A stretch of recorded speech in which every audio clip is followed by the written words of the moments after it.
Muy buenas tardes para todos, estimados compañeros de grupo de la asignatura Derecho Constitucional 2 de la Universidad Nacional Abierta de Distancia UNAD. También presento un saludo especial a nuestra directora de curso, la doctora Andrea Viviana Viveros Cuásquer, y a todas las personas que puedan ver este video. En esta fase 4, aplicación de conceptos, se nos pidió plantear una solución a diferentes casos. En el caso escogido por mi persona, se trata de una reforma constitucional vía parlamentaria por medio de la cual se aprueba la cadena perpetua para violadores de menores de edad. Este proceso surgió su trámite legislativo y se están implementando o se están haciendo todos los trámites para sancionar dicha ley y empezar su implementación. Sin embargo, hay un grupo de personas opositores al proyecto argumentando que este viola el bloque de constitucionalidad y por ende dicha ley no puede entrar en vigencia. Entonces se nos pide plantear la posible solución por parte nuestra a dicho caso. Iniciando entonces con el análisis de este caso, tenemos que partir de los antecedentes de la pena de cadena perpetua en nuestro país. A través de la historia hemos visto, digamos, eventos donde este tipo de conductas, sobre todo cuando se trata de hechos violentos como homicidios con fines terroristas u otro tipo de conductas de gravedad, han tenido algún tipo de proyecto de ley o algún tipo de acto legislativo que busca establecer entre las penas de nuestro sistema jurídico la cadena perpetua. Sin embargo, estos casos no han sido, digamos, efectivos. Actualmente, aunque existe una rigurosidad en las penas bastante altas frente a las situaciones como por ejemplo las violaciones o los homicidios de los niños, niñas y adolescentes, no existe como tal la cadena perpetua para estas situaciones. Entonces partimos de ese análisis. Uno de los antecedentes que tenemos a respecto de la utilización de la cadena perpetua es a través del decreto 2490 del 30 de noviembre de 1988, el presidente Virgilio Barco, por medio de un estado de excepción decretado en esos tiempos en el país,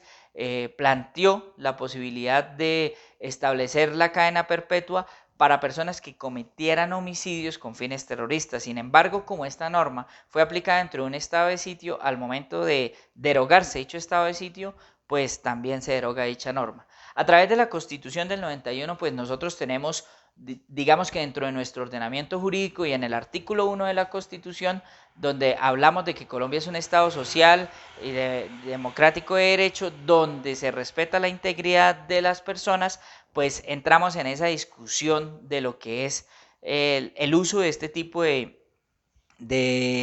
digamos, de penas para poder castigar ciertos delitos, dependiendo de su gravedad. Digamos que la proporcionalidad del delito de la conducta, pues hace que las penas o las medidas, digamos, con las que se castigan este tipo de conductas punibles, pues sean más o menos rigurosas. En el caso de los abusos de las violaciones de los menores de edad, y en muchos de los casos que tristemente han terminado en homicidio, hemos visto que se han implantado penas hasta de 65 años, que no son excarcelables y tampoco tienen ningún tipo de beneficio como rebajas de pena por buen comportamiento. Entonces, ahí es importante empezar a hacer este análisis porque ya nuestro ordenamiento jurídico, sin el hecho de tener la cadena perpetua en este momento, sí tiene unas penas que son bastante altas frente a esta situación.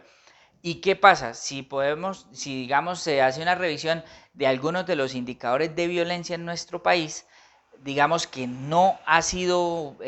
tan efectiva muy probablemente la rigurosidad de estas penas para poder reducir el delito. Y de hecho, pues cuando nosotros hacemos el análisis de la normativa colombiana, sabemos que el fin de cualquier, digamos, condena o el fin que se busca a través de la condena, más que hacer sufrir a la persona que comete la conducta punible o el delito, es más bien resocializarlo por un lado y evitar que esta situación se vuelva a presentar. Y si nosotros partimos desde ese principio de erradicar, por decirlo así, las causas que generan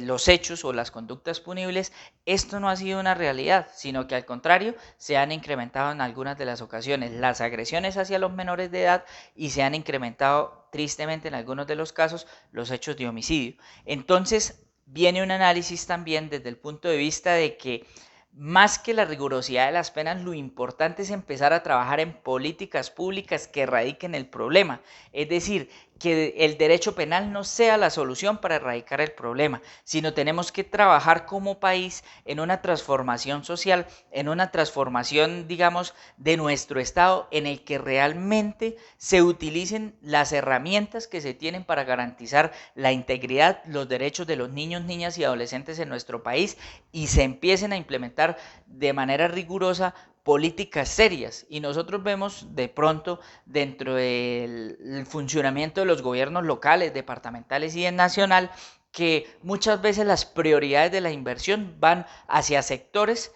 que no tienen nada que ver con el sector de inclusión social y reconciliación, donde se encuentra precisamente la población vulnerable y en este caso los niños, niñas y adolescentes de nuestro país. Entonces, digamos que una de las soluciones o el camino para solucionar realmente esta problemática y digamos que dar una solución al caso presentado es empezar a trabajar primeramente en una solución desde lo político, que es, digamos, esa implementación de esas normas de una manera mucho más efectiva que garanticen y le brinden a la sociedad la posibilidad de velar realmente por la integridad y la protección de los infantes en nuestro país. Es muy importante trabajarlo desde lo político y que se vuelva, pasemos de la teoría de crear las leyes a realizar de verdad una aplicación rigurosa de estas normas que le permitan a la sociedad colombiana crear los sistemas o crear las herramientas para garantizar verdaderamente entornos seguros para nuestros infantes. Y por otro lado vamos a evaluar entonces lo que es la rigurosidad de las penas.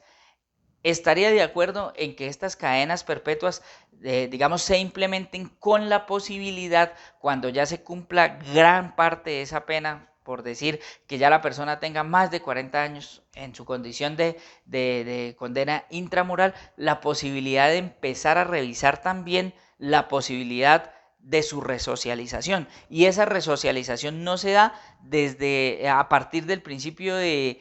que ese condenado, esa persona que cometió esa conducta punible,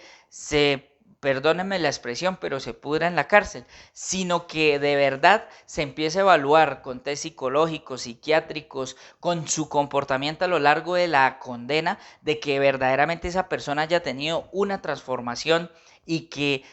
digamos, su condena haya cumplido el fin, que es resocializar y evitar que esta persona reincida. Entonces es importante también mirar eso para poder garantizar en cierto modo el derecho que tiene esa persona a esa segunda oportunidad de resocialización, a esa oportunidad de mantener su libertad, ya que dentro de nuestro ordenamiento jurídico, a pesar de que los derechos de los niños, niñas y adolescentes prevalecen sobre los demás, también tenemos como Estado social y de derecho que velar por la integridad y la igualdad también de los derechos de todas las personas, independientemente de su condición. Entonces, pero eso es un trabajo de transformación principalmente desde la sociedad en el que todos tenemos que trabajar juntos. Entonces, esa es mi apreciación sobre la situación, teniendo en cuenta también que ese bloque de constitucionalidad parte no solamente de la Constitución política, sino también de normativas internacionales, como por ejemplo la Carta Universal de los Derechos Humanos, el Pacto de San José, digamos el Pacto Internacional de los Derechos, que son, digamos, lineamientos normativos no solamente del orden nacional, sino que vienen también a nivel internacional y que pues digamos que juntos forman ese bloque de constitucionalidad, pero hay situaciones donde, digamos, ciertos casos donde las excepciones son claras respecto a este tipo de situaciones. Se podría aplicar esa cadena perpetua siempre y cuando, digamos, tengamos la certeza de la culpabilidad de esa persona. Lo escuchaba yo de algún jurista en un momento que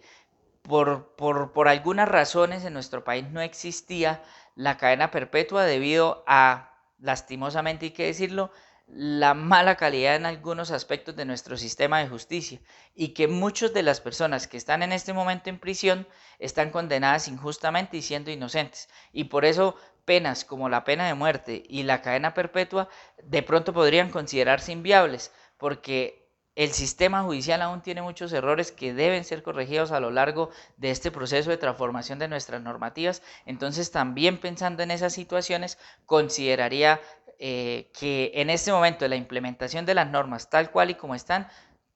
rigurosas, con más de 50, 60 años para algunas de estas situaciones, son suficientes para poder